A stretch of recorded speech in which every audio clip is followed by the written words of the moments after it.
বগুড়া আজিজুল হক কলেজের ওখানে যে শানবান্দা একটা মসজিদ আছে, আজিজুল হক কলেজের ওখানে, ওই মসজিদের দিনের বেলায় চুরি করে মসজিদের থাই চুরি করে নিয়ে গেছে। নাউজুবিল্লাহ জোরে বলেন। আজকে আমরা কোন অবস্থায় আছি? আমাদের মসজিদ ঘরে, আপনাদের এলাকার মসজিদ খুলে রাখেন, দেখেন, দেখবেন ফজরে আজান দেবার আসা মুয়াজ্জিন সাহেব আসে, দেখবেন মাইকও নাই, মেশিনও নাই। আজকে এমন একটা অবস্থা আমাদের বাংলাদেশে, মসজিদের ফ্যান চুরি হয়, মসজিদের লাইট চুরি হয়, মসজিদের গ্রিল পর্যন্ত চুরি হয়। যারা বলেন কথা ঠিক কিনা? তো এই সময় যদি এগুলো এত দামি দামি তালা চাবি দিয়ে যদি কাম না হয়, তাহলে এই সময় যদি আপনি ওই চিন্তা করেন, হুজুর তাহলে চামড়ার তালা দিয়ে আর চামড়ার চাবি দিয়ে কি হতো? আসলে ওই জামানার মানুষ তো একটু সাদাসিধে ছিল। এটা তো প্রায় 3000 3500 বছর আগের ঘটনা। ওই সময়ের মানুষ চোর হলেও সাদাসিধে ছিল। একটা ঘটনা বললে বুঝে আসবে। পাকিস্তানে এক লোকের বাড়িতে এক চোর গেছে চুরি করতে গিয়া মালিকের হাতে ধরা পড়ছে। তখন ওই মালিক চোরের দুই পাও বান্ধে বারান্দার সঙ্গে একটা খুঁটির সাথে বেঁধে বলছে, তুই এখানে থাক, আমি পুলিশ নিয়ে আসার আগ পর্যন্ত এখানেই থাকি, উঠবি না।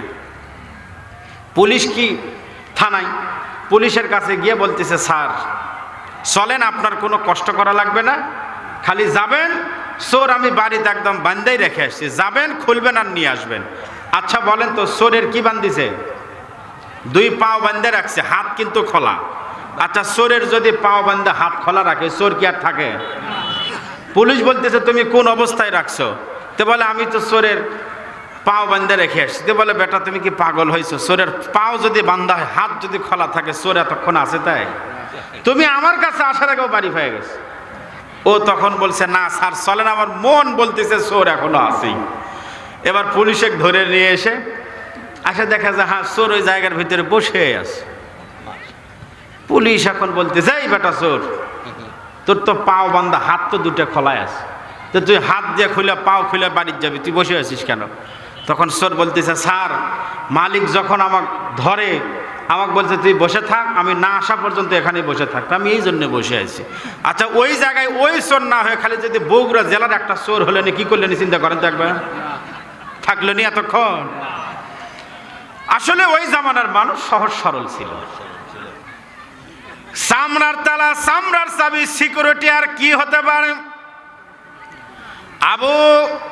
এই কারণ এত সম্পদ, 70টা গোডাউন মিলে একটা লাগায় তো তালা, ওই চাবি বহন করার জন্য 70 জন যুবক লাগে। তারপরও 70 জন যুবক সোজা হয়ে থাকতে পারবে না, বাঁকা হয়ে যাবে। কারণের এত সম্পদ আল্লাহ দিল। মুসা নবী কারণের কাছে এসে শোনাইল, কারণ ভাই, এক সময় তোমার টাকা পয়সা, ব্যবসা বাণিজ্য, স্বর্ণ, মনে মুক্তা কোনো কিছুই ছিল না। 0 থেকে আল্লাহ তোমাকে হিরো বানায় দিল। যে আল্লাহ তোমার প্রতি এত দয়া করলো, তুমি একটু আশেপাশে যারা গরিব আছে তাদের প্রতি একটু দয়া করো। যে আল্লাহ তোমার উপরে ইহসান করলো, ওয়া আহসিন কামা আহসানাল্লাহু ইলাইক, যে আল্লাহ তোমার প্রতি দয়া করলো, তুমি একটু গরিবদের উপর তুমি একটু দয়া করো।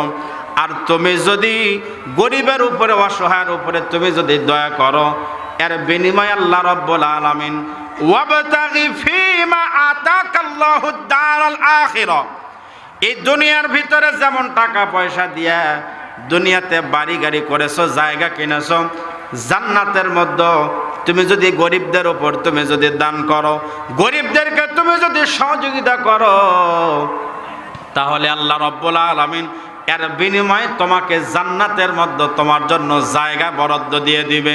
জান্নাতে আল্লাহ ঘর বানায় দিবেন, জান্নাতে আল্লাহ তোমার জন্য জায়গা দান করবে। এই গরিবদেরকে তুমি একটু দান করো। মুসা নবীর এই কথা শুনে কারণ ডাকদা বলল, মুসা ভাই কি পরিমাণ সম্পদ দেওয়া লাগবে? মুসা নবী বললেন, সম্পদ যদি দিতে চাও, যদি যাকাত হিসেবে দিতে চাও, তাহলে সম্পদকে তোমার যত সম্পদ আছে 3 ভাগ করে 1 ভাগ সম্পদ আল্লাহর রাস্তায় দাও। কয় ভাগ সম্পদ? তোমার যত সম্পদ আছে এই সমস্ত সম্পদগুলোকে তোমরা 3টা ভাগ করে তুমি 1টা ভাগ আল্লাহর রাস্তায় দিবা, আর 2 ভাগ সম্পদ তোমার কাছে নিজের কাছে রেখে দিবা। কারণ চিন্তা করলো আমার 3 ভাগের 1 ভাগ করলে তো বহু হয়। আমাদের কয় ভাগ জাকাত দেওয়া লাগে বলেন তো? 40 ভাগের 1 ভাগ। কয় ভাগের 1 ভাগ? আমরা এটাও অনেকে দিতে চাই না, খালি নাম সাম কোনো মতো শাড়ি আর লুঙ্গি দিয়ে বিদেয়।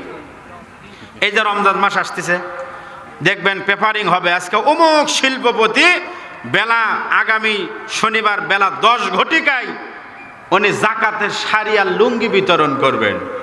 জাকাত আসছে 5,50,000 টাকার লুঙ্গি শাড়ি দিয়ে মনে করলে হয়ে গেছে রে, হলো জাকাত আদায় হলো। হিসাব করে করে জাকাত আদায় করতে হবে, জোরে বলেন কথা ঠিক কিনা? আর জাকাতের নামে যেগুলো লুঙ্গি আর শাড়ি এগুলো একবার পরলে আর অবস্থা কেরাসি। ওগুলা লুঙ্গি একবার ধুলে দ্বিতীয়বার আর পরার মানে অবস্থা থাকে না। একবার শাড়ি পরলে দ্বিতীয়বার আর পরতে মন চায় না। বাংলাদেশে জাকাতের নামে তামাশা হয়, যারা বলেন ঠিক কিনা? কারণ কে বললো? কারণ ভাই আল্লাহ তোমাকে যত সম্পদ দিয়েছে এই সম্পদের মধ্য থেকে তুমি 3 ভাগ করে 1 ভাগ সম্পদ আল্লাহর রাস্তায় দাও, আর 2 ভাগ সম্পদ তোমার কাছে রেখে দাও। কারণ চিন্তা করলো আমার 3 ভাগ সম্পদ তো বহু সম্পদ, এত সম্পদ তো দেওয়া যাবে না। যেভাবে হোক মুসার হাত থেকে আমার বাঁচায় লাগবে। কেমনে বাঁচবো? একটা অপকৌশল তৈরি করলো। অপকৌশল তৈরি করলো কারণ একটা মহিলাকে ভাড়া করলো। মহিলাকে ভাড়া করে মহিলাকে বলল, মহিলা তোমার একটা কাজ করা লাগবে, এই কাজটা তুমি যদি করতে পারো তাহলে তোমাকে 10,000 স্বর্ণ মুদ্রা দেওয়া হবে। কয় হাজার? মহিলা বলল কি কাজ করা লাগবে বলো। কারণ বলল কাজ হলো মুসা নবীর বিরুদ্ধে একটা কথা বলা লাগবে। মুসা নবী তোমার সঙ্গে জেনা করেছে। নাউজুবিল্লাহ যারা বলেন, এটা কি সম্ভব? কোন নবীর পক্ষে সম্ভব? আর মুসা নবী দুনিয়াতে 4 জন বড় নবীর একজন নবীকে মুসা নবীর বিরুদ্ধে এমন কথা বলা লাগবে। মহিলা বলল না না, মুসা নবীর বিরুদ্ধে এত বড় কথা আমি বলতে পারবো না। কারণ বলল আমার রাজ্যে থাকবা, আমার কথা যদি না মানো তাহলে বুঝতে পারতেছো অবস্থা কি হবে, বুঝো। যাই হোক, এক পর্যায়ে মহিলাও রাজি হয়ে গেল।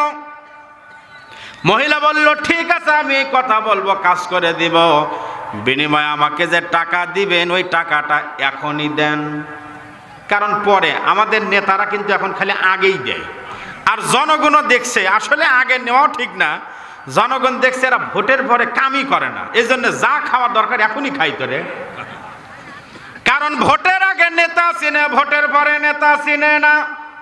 ভোটের আগে আপনার বুকের সঙ্গে জড়ায় ধরে।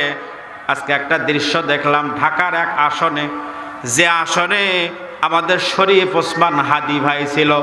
শরীফ ওসমান হাদি ভাই যে আসনে ছিল, ওই আসনে আরেকজন ধানের শীষের মনোনীত প্রার্থী হলো মির্জা আব্বাস।